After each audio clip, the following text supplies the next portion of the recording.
Blog Talk Radio.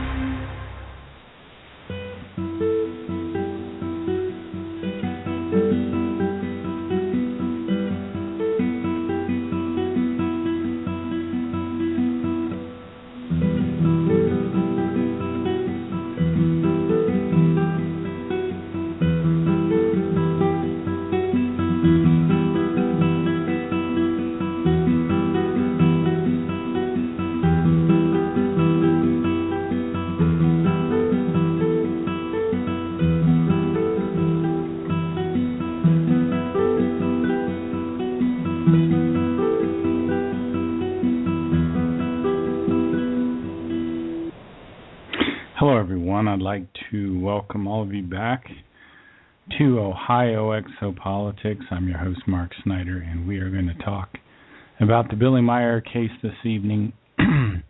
Edward Albert Meier is a 78-year-old man. He lives in a tiny mountain village in Switzerland. That's about 52 minutes east of Zurich. Billy has had extraterrestrial contact going all the way back to the 1940s. And he's had very interesting experiences, in fact, going all the way back to 3 a.m. one morning on a mild night in May in 1941, when young Edward Albert Meier climbed out of his bedroom through a lower window, and he went outside. He sat down on a bench that his father had made, and he looked up at a beautiful starry sky. And he recognized that the stars were emitting a light that was in the visible spectrum. But he realized that there was another light, which he called the light of love, which remained invisible, creational for all great time. And as he sat there on that bench and he looked up at this beautiful starry sky, he heard his own voice say, "Since ancient times I lived among the stars, and my life is made from the love of creation." And he was filled with these impulses that he would later recognize were from the universal storage banks, and many good memories penetrated him. And he felt like he knew the purpose in his life, and these impulses were showing him the way to go in his life.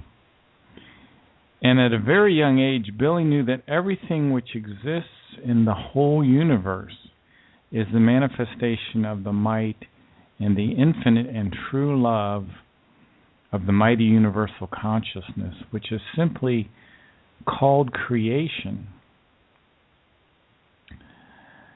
And Billy learned many things as a very, very young boy. His first extraterrestrial contacts were with a very elderly extraterrestrial human man named Spoth. And Billy started getting these telepathic messages to go out in the forest near his home in Bulak, Switzerland. He would go out in the Oregon forest, and one day he was looking at a stream, and he was looking at some fish in a stream, when out of the sky came a silvery, pear-shaped craft, which landed in the field there, and out stepped a 1,000-year-old extraterrestrial human named Spoth, who had something on that looked like a diver's suit.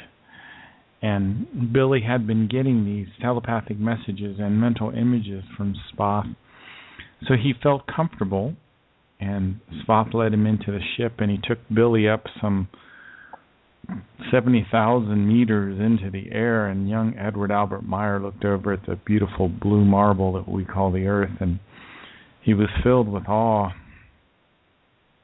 And Spoth placed a device on young Billy's head that would open up the wisdom of his predecessor personalities. You see that Billy has incarnated on the Earth as Enoch, who we call Enoch, Elijah, who we call Elijah, Isaiah, who we call Isaiah, Jeremiah, who we call Jeremiah. He also incarnated as a man called Emmanuel and another man called Muhammad. And These are the 7 incarnation of the Meyer spirit form. And each time he's been on the earth, he's taught an ancient universal teaching called the teaching of the Spirit, which teaches us about the universal consciousness creation, the human spirit reincarnation, learning to control our thinking, teaches us personal responsibility, and also tells us something about what's going to happen in our future and what has happened in our past. Now, these extraterrestrial humans that Edward Albert Meyer has had contact with have been called the Pleiadians for centuries. But in 1995, they revealed their true identity as the Pleiadians. They live in the general direction of our Pleiades, but some 80 light years beyond the Pleiades in a different space and time configuration. And there were 2,862 extraterrestrial humans on the Earth, and they had bases in Asia, in North America, and in Switzerland. But in 1995, they closed these bases down. And there were extraterrestrial humans from 12 different races up until 1995. They were from the Lyran, the Vegan systems, from the Pleiadian systems, also from neighboring stars here to the Earth. They wouldn't tell us why they were leaving, but in 1995 they did leave. Now, occasionally Billy still gets contacts, a couple times a year, maybe every other month or even less than that. But he's here on a teaching mission to teach something called the teaching of the Spirit, which first talks about the creational universal consciousness, which is a natural production of its own evolution, just like human beings are. And the purpose of our lives is to gather wisdom. And the fundamental law of creation is love, not affective love, not romantic love, but effective love. And effective love is a wisdom-conditioned love that recognizes our connection with all things in nature. And it's not a love that's based on romantic feelings, but it's a higher love that's based on wisdom. In fact, Billy has written that all of nature in its indescribable splendor is nothing but the love of creation, which is expressed visibly, and that its laws are so wonderfully arranged that people everywhere come up against the radiating love of creation. And love is the highest principle in creation, and everything follows that principle in absolute logic. And nature can be defined as the natural world as it exists without human beings and without civilization. Mountains, trees, animals, rivers. Splendor can mean a great impressive beauty. And each tiny plant and every tiny animal fulfills its purpose in creation. And each one of these tiny creatures was created in love by creation. And we all live according to this same love. It's only humans who don't have to follow the law of love. Every life form lives exactly according to creation's plan, except humans can turn away from love. And we must learn again what this true love is. And the infinite love of creation is what connects all life. So one of the big problems here on the earth is that we've lost the ability to think independently. And we're all under something that's called a consciousness condition tyranny. And one of the purposes of the Meyer material, particularly the book called The Might of Thoughts, Macht der Gedanken, is to help us to break out of this consciousness-conditioned tyranny, to learn to think independently, to learn to control our thoughts. I have a clip that I like to play that talks about how we no longer have the ability, many of us, to think independently. Let me cue this up. It'll probably take just a second. And we'll go ahead and play this clip. See, we live in something called the third millennium. And there is a confusion and maliciousness that's spreading all over the earth. And this was a time that Thoth told Billy about.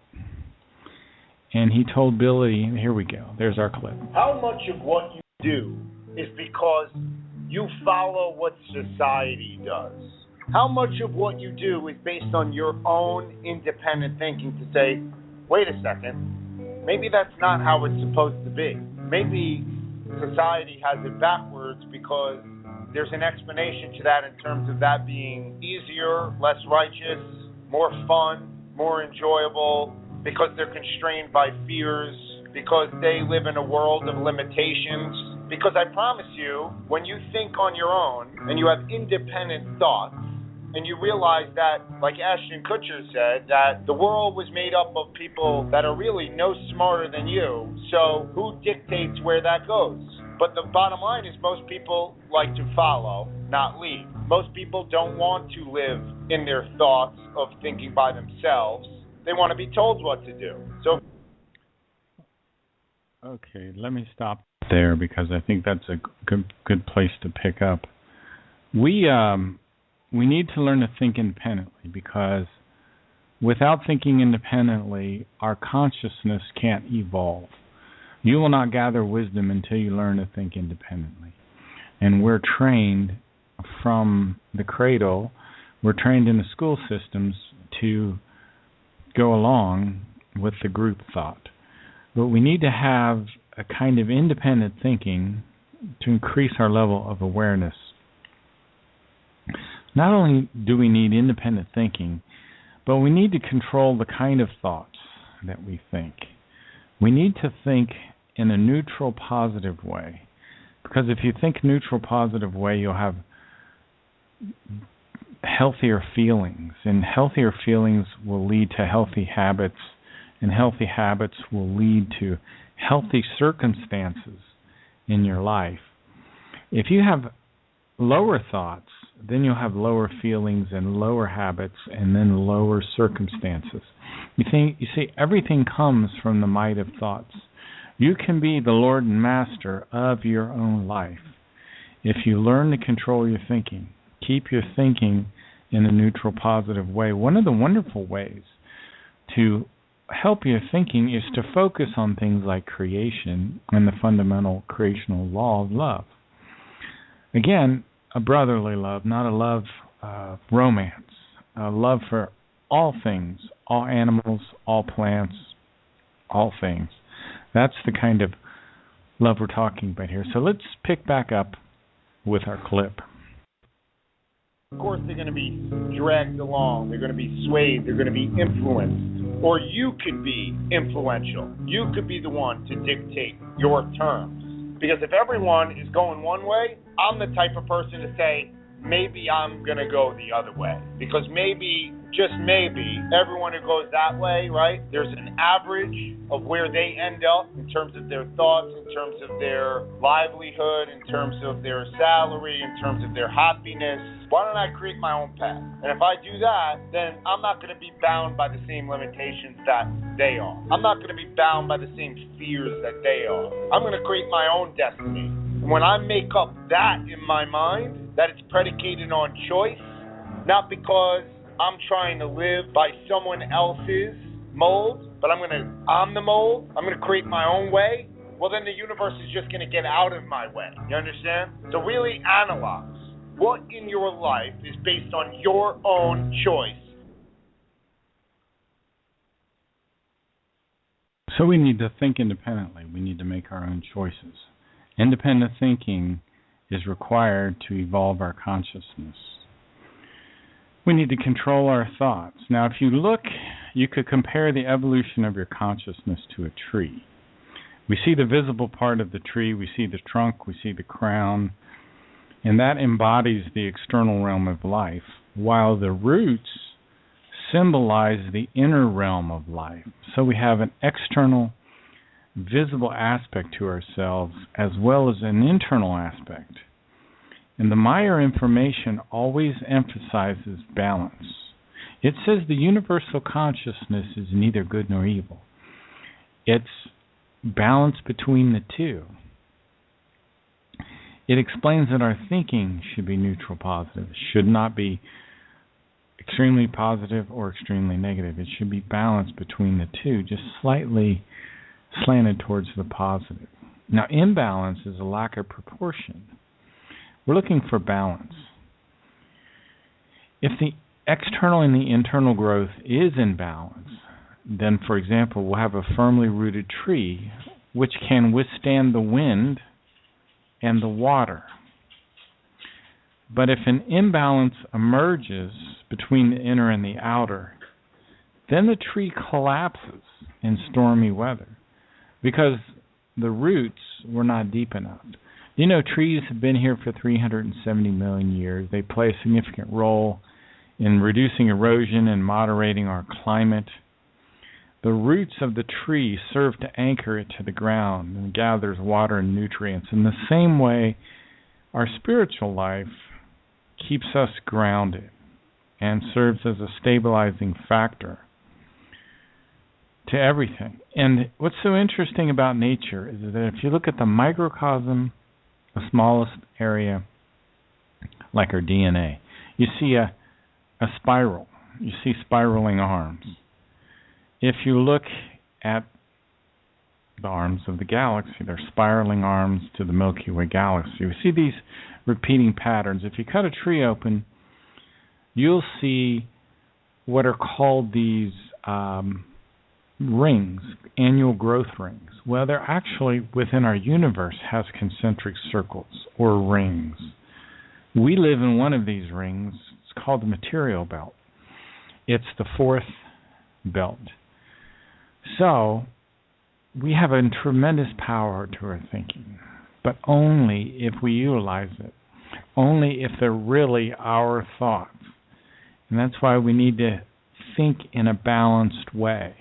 Elizabeth Moosberger wrote part of the foreword of this book, and she said, the book here, the Macht der Gedanken, the Might of the Thoughts book by Edward Albert Meyer, is dedicated to humanity, a humanity that's ill in its consciousness, so that we can find once again a creational, natural way of thinking and a creational, natural way of living that we lost a long time ago. Now, I want to play a clip from Michael Horn's movie that tells us a little bit more about Billy Meyer and about some of these prophecies concerning World War III and some of these other things that could happen if we don't get our thinking. Glad to be here. Billy Meyer is a soon-to-be 70-year-old man living in Switzerland. Meyer has one arm. He lost his arm in about 1965. He started to take photographs of UFOs in 1964. He claims that his first contacts with extraterrestrials took place when he was only a 5-year-old boy. That there is more photographic evidence and video evidence for this particular case than any other existing case. And it's almost so good that you're just like, holy cow. When he took a lot of this material, took these photos, there was no Photoshop. There were no home computers. If these had been hoaxes, his designs for these craft are quite interesting. These official contacts with extraterrestrials, taking hundreds and hundreds and hundreds of photographs and films and everything else that followed, the skeptics would like us to believe that this man, with no resources, working as a night watchman on a partial disability pension, with one hand, He is not only a master model maker, filmmaker, photographer, digital and special effects person, videographer, metallurgist, electronics genius, sound recording engineer, knowledgeable about topography and map making, geography, ancient history, mining, ores, agriculture, and 30 other disciplines that he's brought to bear in terms of the information in this case. They will credit him with that, but they won't say, hey, the guy's telling the truth, he's the one that's meeting with these people. In 1958, Meyer sent to the 25 European countries about 115, 120 specific predictions. The United States of America will be engaged in 2 wars with Iraq. The second war will be conducted under a president who is the son of a former president. The second war will lead to an unbelievable disaster. The end game is this, and this has been said even before we launched the war in Iraq pertaining to U.S. military policies. Unless the United States withdraws from all military bases and from all wars, stops sticking its nose in everybody else's business around the world, there will be a 3rd World War, which will eliminate 3/4 of the population of the planet. It will devastate the North American continent. We will be among the hardest hit. All of our major cities will be destroyed. We are in for a bad time. And I said, Billy, I remember reading in the prophecies that Russia has said it's a high likelihood Russia will invade Iran as well as Turkey and then go into Scandinavia and this and that. This is all stuff allegedly published thousands of years ago before we even knew about Russia. And I said, but now America and Israel are talking about attacking Iran. And he said, well, I'll tell you this. If your country attacks Iran, there's an enormous likelihood that Russia and Okay, these unpleasant prophecies don't have to happen.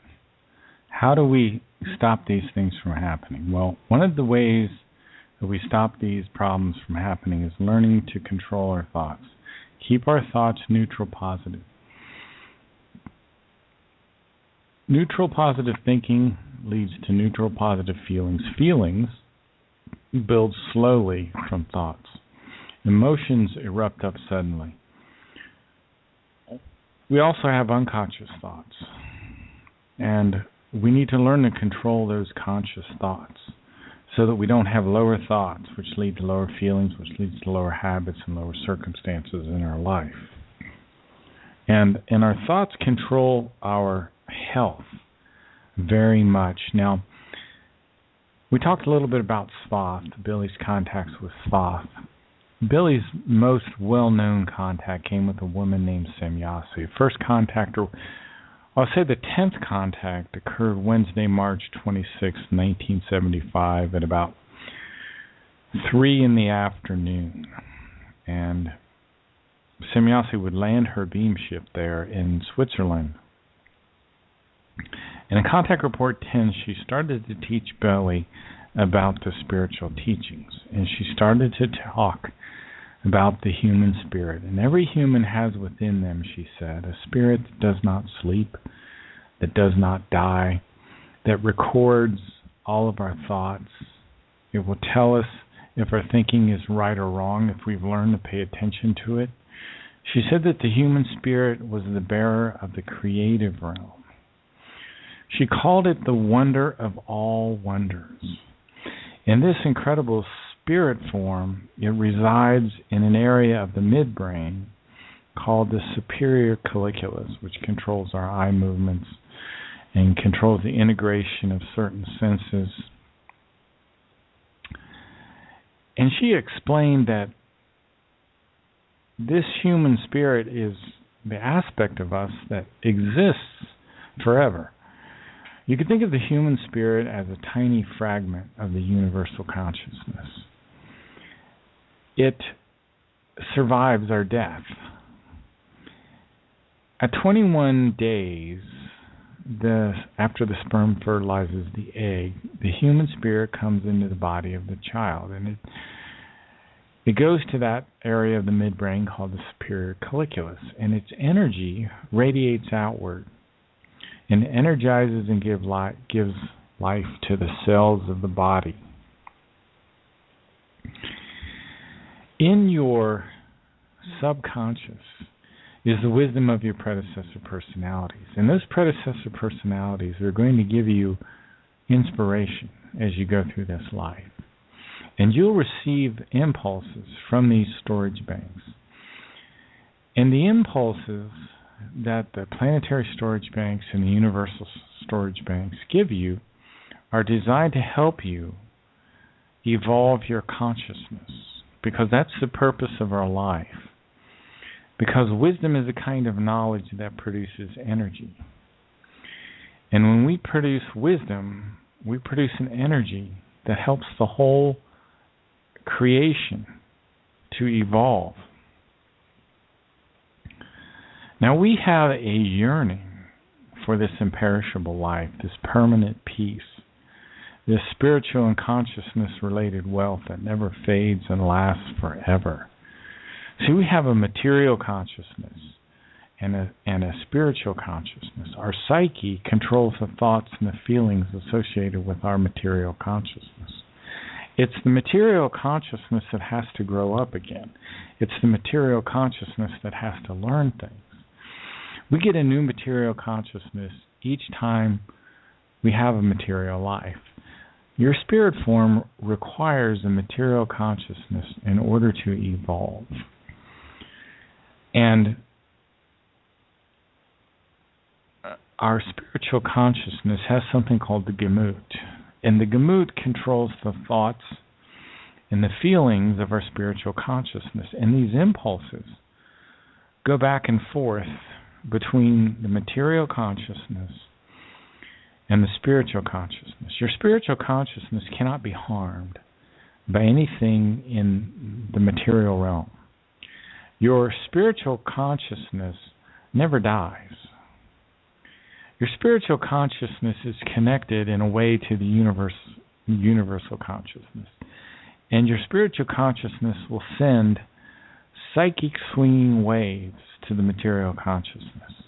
And eventually we'll learn how to use these waves.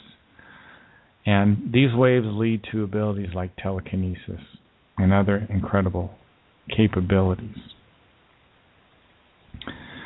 Now Billy, one of Billy's great experiences occurred when he was taken aboard this great spacer, which you could call a mothership. And Symbalise took him in her beam ship, and they saw this incredible circular mothership way out by, I think it was Jupiter. And she flew into an opening in the mothership, this giant metallic sphere about 10 miles in diameter. And she went into the ship, and she flew into the ship, and then she landed in a hangar where there were a bunch of other beam ships, and Billy and her got out, and they eventually walked into this beautiful garden. There's just beautiful trees and plants inside this mothership, and eventually they came to this like robotic craft, and they landed. They sat down in this robotic craft, and then they went up vertically in this ship, because the large circular base, which again is about 10 miles in diameter, it looks like a silvery metallic planetoid, has from it this almost tube-like structure that goes vertically to what you might call the bridge of the ship. And Billy and Symbalise traveled up this structure, and they went to the bridge where Billy got to meet Ptah for the first time. Ptah is what they call a king of wisdom. He's at the 5th evolutionary stage of humanity. And the 5th stage of human evolvement is just before the stage where people become half spiritual and half physical. So in ancient times on Earth, they called these people kings of wisdom. They called them JHWH. Sometimes they were called the gods. Because in ancient times, we had very highly evolved extraterrestrial humans here on the Earth. But when Billy met him, he was not submissive at all to Ptah, even though Ptah, in his material consciousness, can do things like telekinesis and telepathy. He's the commander of this whole incredible mothership. But Billy, one of the things that Billy learned from the spiritual teachings is to think independently and to not be submissive. So he was very respectful to Ptah, but not subservient or submissive in any way. Now, one of the things that they were about to do was take these long hyperleaps. And during this hyperleap, Billy would feel this deep tranquility and unbelievable peacefulness that would flow through him. It's an absolute sense of timelessness. Because in this sense of timelessness, we're no longer subject to outside influences, such as restlessness, strife, and worries that trouble the consciousness. So they would do these hyperleaps from star to star. They would travel from star to star system with almost no time passing. But Billy would feel this profound love, calm, and peace as they would jump from star to star. And he talked about feeling this beautiful peace. And he used the word empfinding. And empfinding is described in the Goblet of Truth as the fine spiritual perceiving of the love of creation.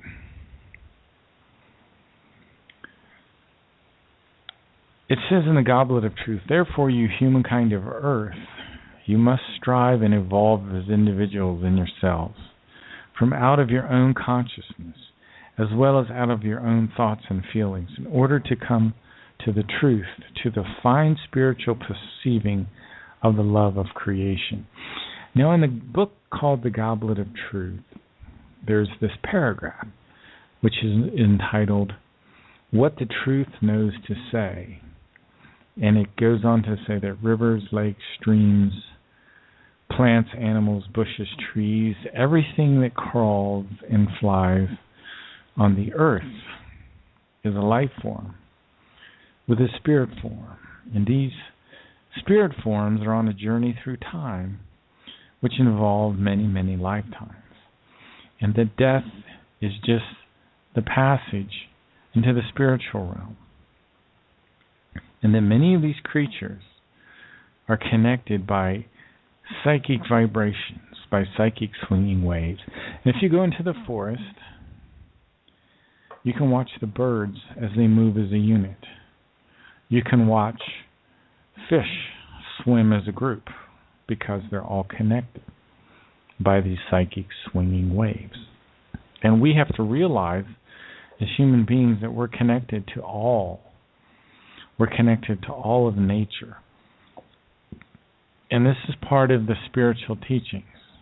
And that's part of what understanding what love is. The inner dimensions of the human are said to be endless. If a human being is happy, his happiness comes from within. Because happiness is a self-created state. Happiness is not a location. Joy comes forth from the human's inner part, from his spiritual poise. And that's why it's so important learning to control our thoughts. The might of the thoughts is very, very important. And unfortunately, in the time that we live, in the third millennium, we are a humanity that's ill in our consciousness.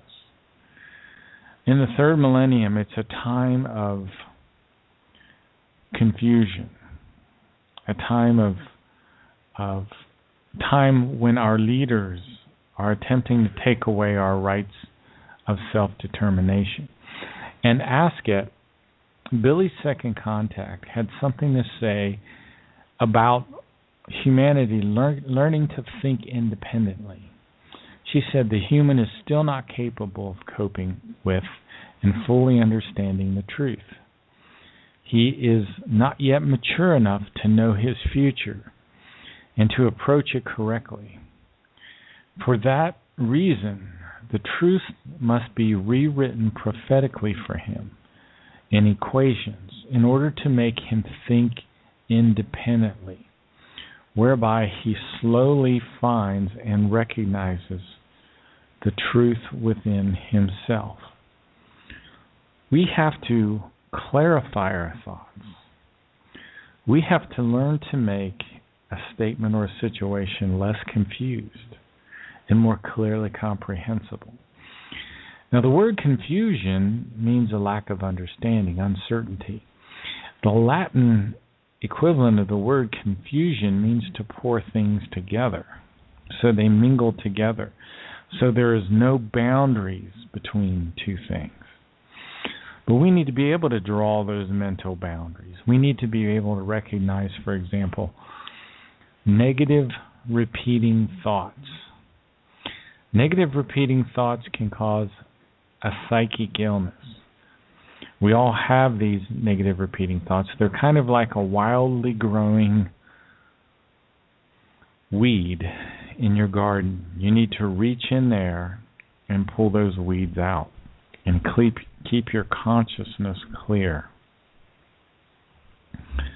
Otherwise, you'll become a human being that is shaken and knocked about by the circumstances of life. We are the Lord and Master of the circumstances of our life. Every human being who practices self-cognition and takes up self-examination and lets the appropriate self-control grow will learn that what the human being thinks, he makes real. So your good and positive thoughts must be tended and nurtured. The human being also should have a good opinion of himself. Now, if a human being has become a criminal, he's maintained the corresponding thoughts in his psyche for a long time. Our thoughts can imprison us by rotating around in an everlasting cycle, particularly if they're thoughts of lower nature, of anxiety, fear, anger. Any of these lower thoughts can tend to rotate around in an everlasting circle. Same with addiction. Addiction is a chronic brain disease that causes a compulsive substance use. It can ruin careers, can ruin relationships. All kinds of addiction occurs. What happens is that we get addicted to the reward stimulus that comes through the reward pathway in the brain. It's called the mesolimbic dopamine system. You can get addicted to video games, food, sex, caffeine, whatever. So we have to learn to analyze our behavior, to analyze our thoughts, because you really are in control of your life. The problem is we also have unconscious thoughts. And we don't realize it, but a lot of things go on in the unconscious mind. And one of the whole purpose for us being here is the development of our consciousness. So let me play another clip here that talks a little bit about the development of our consciousness.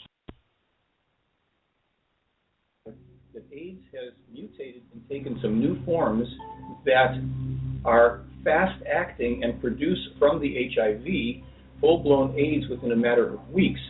Now, they've also said that there would be a cure for AIDS coming, there would be a vaccine that will either occur or be in development by 2006. I haven't heard an update on what that is, but with this problem with the new strains of AIDS, they've just said very clearly this is something that your scientists don't know as much as they think they know about most matters. The case is so full of prophetic, predictive information that wherever you can actually check and see, did it happen? Is this what's happening? Okay, it happened. Are the details the same? Yeah, the details are the same. Well, who published it first? In every case but one that I know of, Meyer published it first.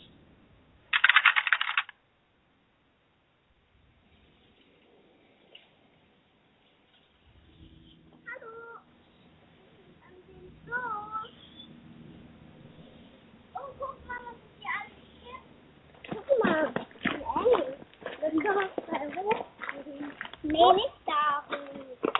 Da hoch willst du jetzt. Dafür habe ich Wir sind hier auf der Erde, unser Leben zu führen, das bewusst. We are here on earth to lead our lives because our consciousness must be developed so that it gathers knowledge, gathers wisdom, builds up love, peace, freedom, and harmony. The human exists in the material life on earth in order to learn, just as other humankinds do on other worlds in the entire universe. Im gesamten Universum dasselbe tun. Nein, ich kann es allein. Ich bin kein Baby.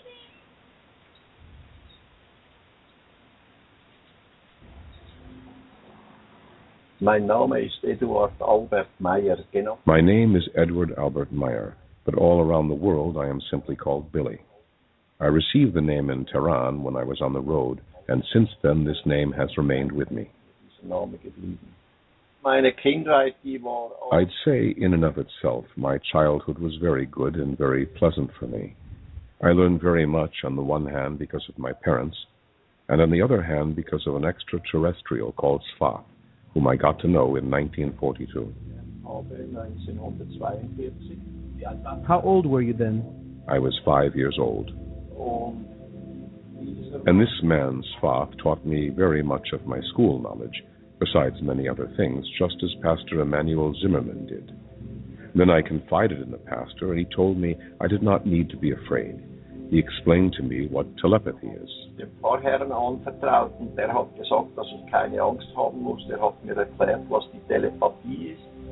Whenever I ran off, Sfat helped me to hide somewhere, or he took me in his spaceship, and he flew somewhere with me where we could talk and where I could learn from him. Ist mit mir irgendwo hingeflogen, wo wir uns unterhalten konnten und wo ich lernen konnte. Neurolinguistic programming, neuro standing for how you take the world in through your five senses, linguistic. Anyway, let me get back here to the discussion. The discussion is in consciousness development. The discussion is about learning to control our thoughts. The spiritual life is all about learning to control our thoughts. And it's when our thoughts are controlled and maintained along the right path, we can have an inner freedom and an inner harmony. The whole universe wants to come into harmonious concord with us. The creational universal consciousness wants to come into harmonious concord with all people, with all plants, with all animals. We're a part of this superintelligence, and all it demands from us is evolution. And to have evolution of your consciousness, you need to think independently. You need to be personally responsible. You need to learn to think in logical ways. Now, I know this will conflict with many of our religious upbringings, but belief, if it's followed too intensely, can shut down logic. And let me read a little bit here about what it says about logic. And it talks about the book of Matthew. The Meyer information says that the book of Matthew was taken from another document called the Talmud of Emmanuel, which is sometimes called the Q document. And the writer of Matthew decided to omit the word logic at times. And the answer to this question is, why would that would have been done? Because if those teachings would have been kept in, it would encourage the reader or the listener to think for themselves. But the most of the religious leaders didn't really want people to think for themselves. They only wanted the priests to be able to think independently. If the average person would have used deductive reasoning, if A, then B, they would have started to learn to think independently. And one of the most important things in the spiritual life is independent thinking, because you cannot have consciousness evolution without independent thinking. And we need to monitor our thoughts much like we would monitor a garden. So we need to stop the negative thoughts, keep the neutral positive thoughts there. If you find yourself circulating in a vicious cycle, negative thinking, you need to learn to stop thinking. Now that's where meditation can come in. And meditation is the ability to learn more than anything to stop your thinking. And there are certain meditative techniques. You can visualize colors, like a lot of times I'll visualize green or blue, green, yellow, red, a blue sky, a green hillside, a yellow sun, and then maybe a red rose. And breathe deeply 2 or 3 times. Get rid of some of the negative energy and clear your mind. Focus on just an image. Get the verbal thoughts out. Human beings want to do good and positive things, but a lot of times we're prevented from doing good and positive things because our thoughts are wrongly steered. And sometimes we maintain hopes and yearnings which are not really good. So our thoughts need to be controlled and maintained so that we can have harmony.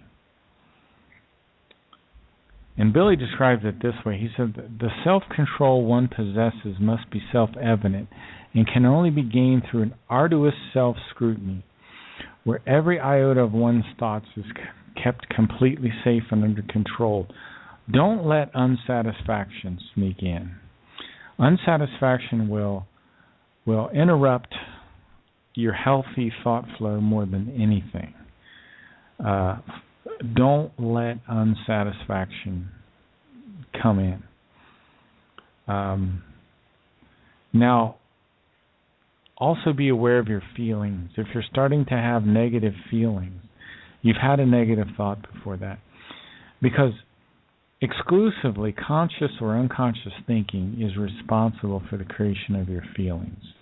And again, lower thoughts form lower feelings, lower habits, lower circumstances. What do I mean by these lower circumstances? Alcoholism, hate, affliction, resentment, sorrow, bitterness, errors of judgment. If your thoughts are destructive, you're usually experience exhaustion and confusion. If you're experiencing exhaustion and confusion, that's a sign that you're cycling negative thoughts. You see, we should also be helping others. We should not just live and let live, but live and help live. Our goal should be to be magnanimous. What does it mean to be magnanimous? Well, it means to be able to forgive. To be magnanimous means to help those who are less powerful than yourself. It means to forgive an insult, an injury, to be free from resentfulness, from petty vindictiveness. The Omphalen Marato, one of the ancient spiritual teachings, the Navel of Life it's called in the Old Lyrian, would talk about how a student of the spiritual teaching should be, and it describes it this way. His entire sense is magnanimous, and beauty expresses itself in his plain life, full of spiritual dignity. His inner stillness brings a beauty that no artist can paint and no poet can describe in words. So we're working to achieve a kind of inner stillness, a freedom from disturbance. And that inner stillness will lead to optimism. Now, optimism is enchanting to people. People are always kind of drawn to a person who's optimistic. Optimism is hopefulness. It's confidence about the future. Optimism is a mental attitude. It's a worldview. Optimistic behavior enables a human being to see and acknowledge the clear truth, even in a difficult situation. An optimist doesn't have to be a clown. He just is a person under pressure who can be happy under pressure. He can be happy despite difficult circumstances.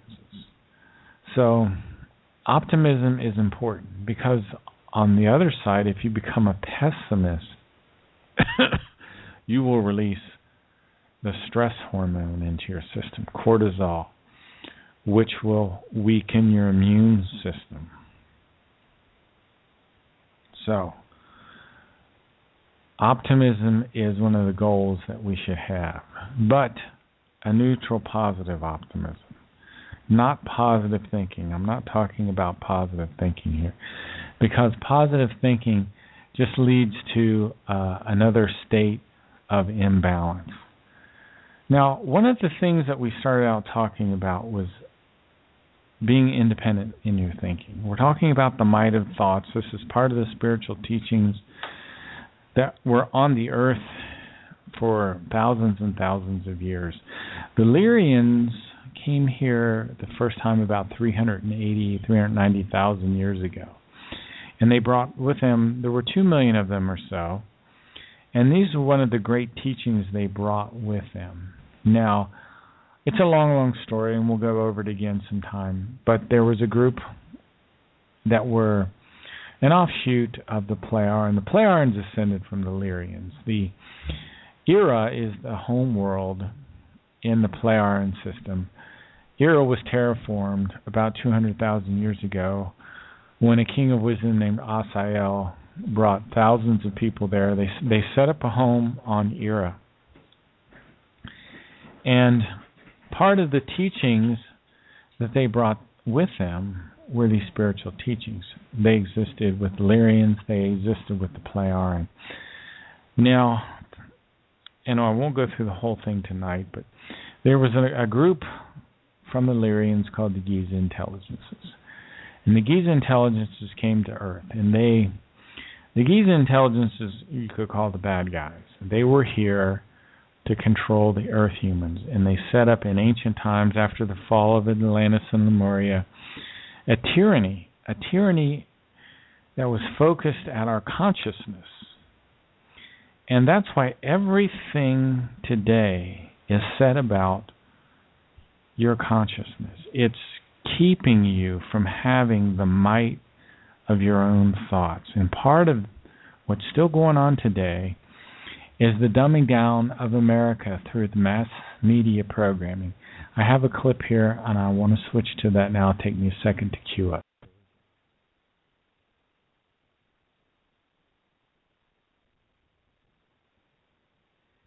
You might want to ask yourself, why utterly saturated with mass media entertainment from all sides, while the educational system in America continues its stupefying downward slide since the U.S. government decided to take over and subsidize the public school system. What your government pays for, it gets. When we understand that, then we look at government-financed institutions of education, and turned out by these government-financed schools, logic will tell you that if what is being turned out in those schools was not in accord with what the state and the federal government wanted, then it would change it. The bottom line is that the government is getting what they have ordered. They do not want your children to be educated. They do not want you to think too much.